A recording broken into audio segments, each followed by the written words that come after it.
Hello friends, welcome back to my channel Debleena Rajdi ব্লগে তোমাদের সবাইকে অনেক অনেক স্বাগত জানাই। তবে আজকে আমি তোমাদের সাথে যে রেসিপিটি শেয়ার করতে চলেছি তার নাম শুনলে তোমরা অনেকেই কিন্তু নাক সিটকাবে। আবার এমন তোমরা অনেকেই আছো যারা এই রেসিপিটা খুবই পছন্দ করো। তাহলে বন্ধুরা, যারা এই রেসিপিটা পছন্দ করো তারাও দেখো, আর যারা পছন্দ করো না তারাও অবশ্যই দেখো, কারণ তোমরা আজকের পর থেকে এই রান্নাটা খুবই পছন্দ করবে আর হাত একদম চেটে পুটে খাবে।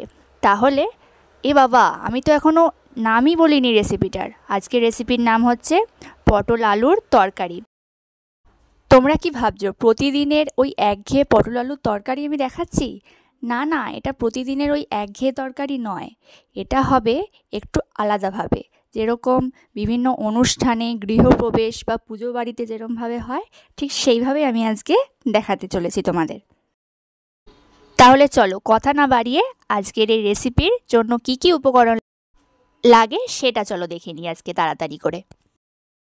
প্রথমেই আমি পটল কেটে নিয়েছি চাকা চাকা করে, আর ডুমো ডুমো করে আলু কেটে নিয়েছি। আর এখানে তেল নিয়েছি, আলু পটল ভাজার জন্য ঘি নিয়েছি, চিনি নিয়েছি, বিভিন্ন মশলা নিয়েছি, যেমন দারুচিনি, তেজপাতা, হলুদ গুঁড়ো, লঙ্কা গুঁড়ো, জিরে গুঁড়ো, ধনে গুঁড়ো, আর পরিমাণ মতো নুন। আর দিয়েছি পেঁয়াজ কুচি, আদা কুচি আর রসুন কুচি। আর আমি এখানে নিয়েছি ফোড়ন দেওয়ার জন্য সাদা গোটা জিরে। এবারে চলো রান্নাটা শুরু করে দিই।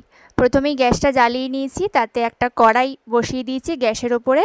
এবার কড়াইটা গরম হলে তাতে বেশ খানিকটা সর্ষের তেল দিয়ে দিলাম। এবারে তেলটা যেই গরম হয়ে ধোয়া ওঠা শুরু করবে, তার মধ্যে আলু আর পটলটা দিয়ে দেবো, তেলের মধ্যে ছেড়ে দেবো। এটা এবার একটু ভাজা ভাজা করতে হবে। এবারে এর ওপর থেকে অল্প সামান্য পরিমাণে নুন আর হলুদ গুঁড়ো ছড়িয়ে দিতে হবে।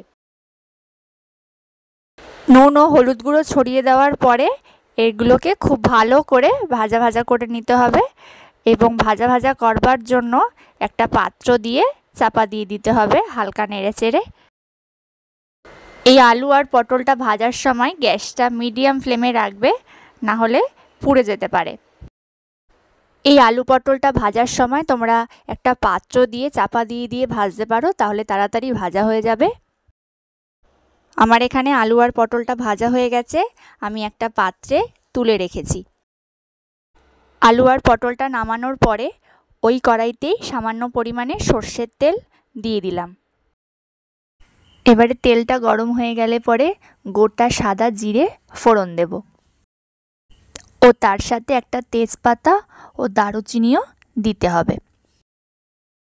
দারুচিনির গন্ধটা বেরিয়ে গেলে এবারে কেটে রাখা পেঁয়াজ কুচি ও আদা কুচি ও রসুন কুচিগুলো এক এক করে তেলের মধ্যে দিয়ে দিতে হবে ভাজার জন্যে। আদাটা কিন্তু আমি এখানে ঘষেই ব্যবহার করেছি, কোনো রকম পেস্ট করিনি আমি এখানে।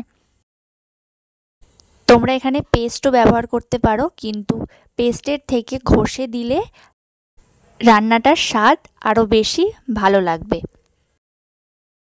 আমার এখানে পেঁয়াজ, আদা, রসুন সব ভালো করে ভাজা হয়ে গেছে। এবার এক এক করে মশলাগুলো জল দিয়ে গুলিয়ে দিয়ে দেবো এর মধ্যে। এই মশলাগুলোর মধ্যে রয়েছে হলুদ গুঁড়ো, জিরে গুঁড়ো, ধনে গুঁড়ো ও লঙ্কা গুঁড়ো, আর রয়েছে নুন ও চিনি। এবারে খুব ভালো করে মশলাটাকে কষাতে হবে, যাতে মশলার গা থেকে কাঁচা গন্ধটা চলে যায়। এই মশলা কষানোর সময় তোমরা গ্যাসটাকে কম করে দেবে, নাহলে মিডিয়ামে রাখবে, আর যদি বেশিতে রাখো তাহলে মশলাটা পুড়ে যেতে পারে। তাই বন্ধুরা, তোমরা সবাই চেষ্টা করবে মিডিয়াম বা একেবারে কমিয়ে রান্নাটা করার। বেশ অনেকক্ষণ সময় নিয়ে মশলাটা কষাতে হবে, যতক্ষণ পর্যন্ত মশলার গা থেকে গন্ধটা যায় আর সঠিক কালারটা আসে। দেখো আমার এখানে কি সুন্দর একটা লালচে ধরনের কালার চলে এসেছে। এবার এর মধ্যে কয়েকটা কাঁচা লঙ্কা চিড়ে দিয়ে দিতে হবে। কাঁচা লঙ্কাটা দেওয়ার পরে ভালো করে খুন্তি দিয়ে নাড়াচাড়া করে নিতে হবে, যাতে মশলাটা খুব ভালো করে মিশে যায় লঙ্কার সাথে। মশলার গা থেকে দেখো কাঁচা গন্ধটা চলে গেছে আর একটা ভালো কালারও চলে এসছে, একদম শুকনো শুকনো হয়ে গেছে। এবারে আলু আর পটলটা যে আমি ভেজে রেখে দিয়েছিলাম একটা পাত্রে, এটা এবার এই মশলার মধ্যে দিয়ে ভালো করে মিশিয়ে নিতে হবে। আলু ও পটলটাকে ভালো করে মশলার সাথে মিশিয়ে নেওয়ার পরে একটা বাটিতে বা একটা মগের মধ্যে, আমি এখানে একটা মগের মধ্যেই সামান্য পরিমাণে জল নিয়েছি, মানে যতটা আমি গ্রেভি চাই সেই পরিমাণে জলটা নিয়েছি। এবার এই জলটাকে আমি গরম করে নিচ্ছি। তোমরা চাইলে এটা গ্যাসেও গরম করতে পারো, আমি এখানে এটা ইন্ডাকশন ওভেনে গরম করে নিচ্ছি হালকা করে। দেখো বন্ধুরা, জলটা এখানে গরম হচ্ছে, ততক্ষণে আমি আলু পটলটা ভালো করে মশলার সাথে মিশিয়ে নিচ্ছি এদিক ওদিক করে উল্টে পাল্টে। আলু পটলটা আমার মেশানো হয়ে গেছে আর ইন্ডাকশানে যে জলটা বসিয়েছিলাম সেইটাও গরম হয়ে গেছে। এবার এই জলটা এর মধ্যে ঢেলে দিতে হবে, এই তরকারি যেটা করছিলাম তার মধ্যে ঢেলে দেবো।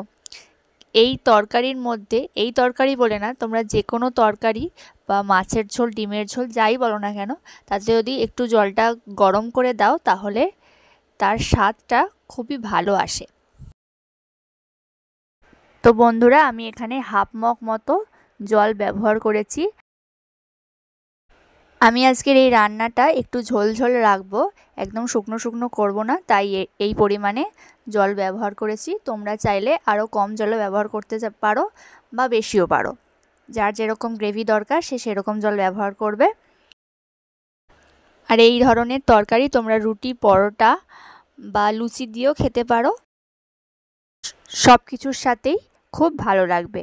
তাহলে আজকের আমাদের রেসিপি পটল আলুর তরকারি পুরোপুরি রেডি।